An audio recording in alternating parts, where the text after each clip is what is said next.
¿Hay corrupción textual en el Nuevo Testamento? La respuesta obvia es sí, pero ¿cuánta? ¿Es un problema serio para el cristianismo? En la introducción de esta serie señalamos que hay alrededor de 40 líneas del Nuevo Testamento sin resolver por la crítica textual, dándole una exactitud del 99.5%. Pero el hecho de que no tenemos un 100% de certeza plantea problemas teológicos o textuales para los cristianos. Sorprendentemente, algunos escépticos dirán que, ya que no tenemos 100% de certeza, esto significa que nunca sabremos lo que dice el texto original. Bueno, hay dos problemas con esto. El primero es que es autorrefutante. Si es cierto que nunca sabremos, entonces tampoco podemos saber con certeza que podemos decir que nunca sabremos. En otras palabras, afirmar que es absolutamente cierto que nunca sabremos cómo era originalmente el Nuevo Testamento es afirmar que tienes algún conocimiento especial que todos los demás carecen, y saber que está verdaderamente perdido. Pero ¿cómo sabrías eso? El otro problema es que socava toda la investigación histórica. Si nunca podremos saber, entonces, ¿cuál es el punto de los estudios académicos históricos? ¿Por qué no renunciar a toda investigación histórica y eclipsar todo conocimiento que tenemos de la historia? El hecho es que toda investigación histórica o incluso científica nunca puede dar un 100% de certeza. Nuestro objetivo es llegar a la explicación más lógica y parca. ¿Qué es lo que hacemos en otras áreas de investigación? ¿Por qué poner la barra a un estándar irrazonable con el Nuevo Testamento si no vas a hacerlo también con otras áreas? Los eruditos sostienen que los originales están todavía en la tradición de los manuscritos y con la crítica textual podemos reconstruir lo que los originales dijeron. Hay mejores objeciones que esta paranoica. Una usada por escépticos es la extrapolación. Básicamente que la tasa más alta de varianza se encuentra en nuestros primeros manuscritos del tercero y segundo siglo, por lo que extrapolar hacia atrás significa que hay una variación aún mayor en los manuscritos más tempranos que no tenemos. Bueno, hay varios problemas con esto. El primero es que es una falacia de asociación.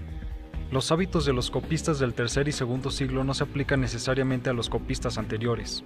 Esta objeción también subestima a los originales, y la primera generación de copias aún habrían estado alrededor para comprobar la exactitud durante ese tiempo, y particularmente en el primer siglo, muchos de los apóstoles y miembros de la iglesia primitiva también estarían alrededor para prevenir cambios doctrinales. Finalmente, esta objeción no nos lleva a ningún lado de todas maneras. Si extrapolamos hacia atrás la variación en nuestros manuscritos, también tenemos que extrapolar los porcentajes basados en los que sí tenemos, como se discutió en la introducción. Entonces, el 0% de los cambios doctrinales sigue siendo 0% basado en incrementos estimados de lo que tenemos. Realmente no le beneficia al escéptico.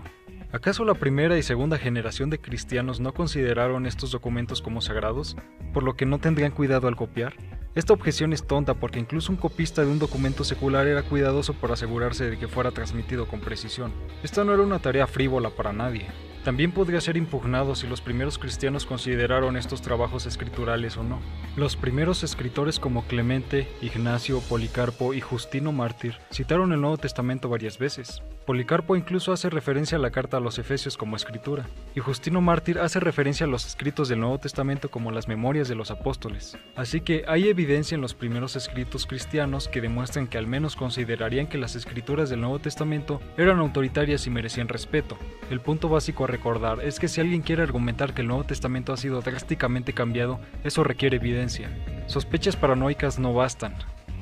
Los documentos del Nuevo Testamento se extendieron por todo el mundo antiguo y hemos recuperado varios manuscritos del segundo y tercer siglo en varias regiones durante tiempos de gran persecución y sin poder político. Nunca hubo algún control central sobre el Nuevo Testamento ni alguna habilidad para producir cambios drásticos. Manuscritos perdidos para ese periodo de tiempo han sido redescubiertos hoy y habrían revelado cambios doctrinales en el texto actual que tenemos, pero ninguno de ellos realmente lo demuestra. Lo que la historia demuestra es, como dice James White, que había múltiples líneas de transmisión que venían del primer siglo, todas confirmando el mismo mensaje.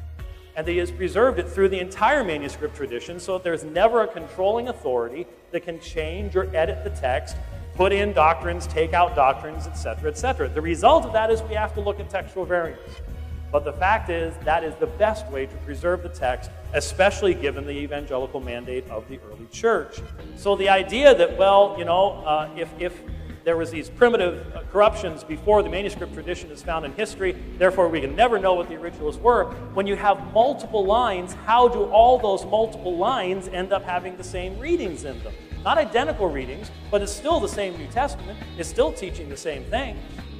La carga está en el escéptico. El cristiano puede valerse de lo que la evidencia histórica ha revelado. Pero ¿qué hay de las variantes que sí tenemos? Bueno, como se discutió, la gran mayoría no afectan el significado del texto, y ni siquiera se pueden traducir. Las muchas que afectan el significado del texto son de manuscritos tardíos y resueltas por la crítica textual. Luego, solo hay unas pocas, menos del 1% de las variantes totales, que afectan el significado del texto y son de los manuscritos tempranos. Dan Wallace estima alrededor de 1000 en total, pero incluso la mayoría de estas no son ni siquiera un verdadero problema. Por ejemplo, una variante textual no resuelta es Primera de Tesalonicenses 2:7, donde Pablo dice que o nos hicimos benignos o pequeños niños entre ustedes. La diferencia en griego entre los dos es una letra, y ambos podrían encajar con el contexto. Otro es en Romanos 5:1, donde Pablo dice que ya sea que tengamos paz con Dios o tenemos paz con Dios. De nuevo, la diferencia es una letra y ambas tienen sentido en el contexto. ¿Pero acaso estas variantes realmente afectan la teología cristiana sin tener en cuenta cuál es correcta? Por supuesto que no. Así que ninguna variante está afectando la teología. Está afectando nuestra comprensión de pasajes selectos. Como Dan Wallace dice, the question that we're asking is not which one fits into Pauline theology, but which one fits into that passage. And so the value of knowing about these textual variants is how they affect our exegesis and our exposition, not how they affect our theology. Más allá de esto, solo unos 7 pasajes que los escépticos mencionan, bueno, en realidad solo 6. Ningún erudito respetable pregunta si esta lectura de Primera de Juan 5:7 estaba en el original. Era claramente una adición tardía que vino del latín, y no está en ningún manuscrito griego temprano. Este verso tampoco hace mucho bien para apoyar la Trinidad, ya que esto no explica la doctrina ni la naturaleza de cada miembro, y es tan vago que podría utilizarse para apoyar el modalismo, o incluso el arrianismo en realidad. Los primeros padres de la Iglesia defendieron la Trinidad sin la necesidad de este verso, y demostramos en otras series que la Trinidad es confirmada a lo largo de la Escritura, así que la ausencia de este verso no amenaza la doctrina cristiana de la Trinidad. ¿Qué tal Juan 1:18? Algunos manuscritos dicen el unigénito Hijo, y otros dicen el unigénito Dios, el cual simplemente, como los eruditos señalan, significaría culturalmente que Él era Dios mismo. ¿Acaso cada lectura cambia la doctrina cristiana? No. Juan afirma que Jesús es Dios en varios lugares y que Él es el Hijo de Dios. Cada lectura estaría bien y esta no afecta a la doctrina cristiana. ¿Qué tal Mateo 24:36? Algunos de los manuscritos más tempranos omiten ni el Hijo. ¿Acaso esto cambia nuestro entendimiento básico de Jesús si Él supiera el tiempo de la tribulación venidera? Bueno, es debatible si la frase ni el Hijo estaba o no en la lectura original de Mateo, pero incluso si no estuviera, tampoco afecta a la doctrina cristiana, ya que la lectura paralela encontrada en Marcos 13:32 no tiene duda textual de manuscritos tempranos. Además, el primero sigue diciendo que solo lo sabe el Padre, así que carecer de esta frase no afecta a nuestra comprensión de Jesús ni la doctrina cristiana. Así que pasemos a Marcos 1:41. Un manuscrito temprano del V siglo, y algunos en latín afirman que el verso dice, Jesús movido por ira para un leproso, no que él fue movido por compasión. La evidencia externa favorece a la mayoría, pero algunos eruditos de hecho creen que la ira fue la lectura original por la evidencia interna en el texto. ¿Pero es esta variante un problema para nuestro retrato de Jesús?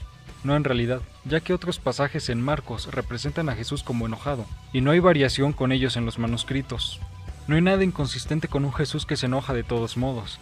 De hecho, internamente hablando, se puede argumentar que un Jesús enfadado tiene más sentido con el pasaje, ya que antes de esto se registra que Jesús estaba predicando en las sinagogas, así que la curación fue pública. Un leproso era considerado ritualmente impuro, y cualquiera que entrara en contacto con ellos también sería considerado impuro y debía dejar al público para permanecer en el desierto por un tiempo.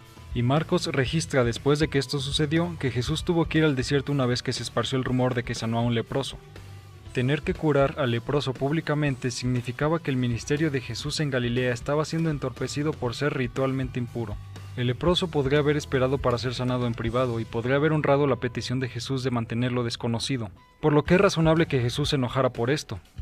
Como Bock y Wallace dicen, enojarse solo fortalece la imagen que vemos de Jesús en este evangelio al hacerla totalmente coherente con los otros textos que hablan de su ira. No altera significativamente la imagen que tenemos de Jesús, sino que fortalece lo que Marcos dice en otra parte. Así que ahora vamos a pasar a Hebreos 2:9. La mayoría de los manuscritos dicen que Jesús murió por la gracia de Dios, mientras que 3 del siglo X dicen que murió separado de Dios. Además, muchos padres de la iglesia primitiva parecen afirmar esta lectura, así como algunos manuscritos traducidos más tarde. Pero, ¿cómo afecta esto a la doctrina cristiana? ¿No dicen varios pasajes que la muerte de Cristo nos fue dada por la gracia de Dios? ¿No enseñan las Escrituras que Jesús murió separado de Dios? ¿O que sin la ayuda de Dios, Jesús experimentó la muerte en nombre de toda la humanidad? Pueden hacerse casos fuertes para cada lectura, pero de cualquier manera, cualquiera que sea el original, la variante no afecta a la doctrina cristiana. Así que finalmente veremos dos de las variantes más grandes. Juan capítulo 8 y el final largo de Marcos no aparecen en nuestros primeros manuscritos, y sé de muy pocos eruditos que los consideran auténticos. Algunos argumentos se pueden hacer para su posible autenticidad, pero ese no es el punto de este video. El punto es que incluso teniendo en cuenta que estos textos probablemente no están en los originales, eliminándolos todavía no cambia ninguna doctrina cristiana. Como Bock y Wallace dicen, hay que acentuar que estos pasajes no cambian ninguna doctrina fundamental, ninguna creencia fundamental, aunque mucho bagaje emocional está unido a ellos. La probabilidad de que no hayan sido parte del texto original ha sido entendida por más de un siglo, y sin embargo no se han alterado las formulaciones teológicas. Por lo tanto, ninguna de estas variantes es realmente una amenaza. Y debemos recordar que ninguna variante disputada se oculta de los cristianos, y casi cualquier Biblia de estudio pondrá notas al lado diciendo que algunos manuscritos difieren aquí o allá. Esto no es información secreta para alguien que ha hecho su tarea, porque no hay razón para mantenerlo en secreto. Pero, ¿el hecho de que haya variaciones en nuestros manuscritos plantea un problema en sí mismo? ¿No se supone que tenemos la palabra inerrante de Dios preservando cada letra para siempre? Creo que esta es una afirmación drástica que algunos cristianos modernos y escépticos han presentado. Pero este punto de vista de la escritura no fue ni siquiera guardada por la iglesia primitiva o los apóstoles. El verdadero propósito del Nuevo Testamento es preservar la fe transmitida de los apóstoles, no crear una reliquia inerrante como algunos han convertido a la Biblia. Los apóstoles ni siquiera aplicaron este estándar. Mira cómo ellos citan el Antiguo Testamento. La mayoría de las veces citan la Septuaginta griega, pero hay veces en las que citan el texto masorético hebreo y las variaciones entre ellos. Ellos no esperaban que cada palabra tuviera que ser perfecta para ser un testigo autoritario de la fe transmitida. El punto del Nuevo Testamento es preservar el mensaje de Cristo y lo que Él hizo por nosotros, y ha sido una precisión del 99.5% como muestra la evidencia. Recuerda, es el Evangelio lo que salva, no copiar perfectamente. Te dejaré con las palabras del erudito Craig Evans. Déjame ponerlo de esta manera. ¿Qué proclamaron Pedro y los otros seguidores originales de Jesús después de la experiencia de la resurrección? Pedro y el resto de los apóstoles proclamaron la resurrección de Jesús. Para ellos estas fueron las buenas nuevas. Esta fue una prueba concluyente de que Dios estaba trabajando en el ministerio y persona de Jesús de Nazaret.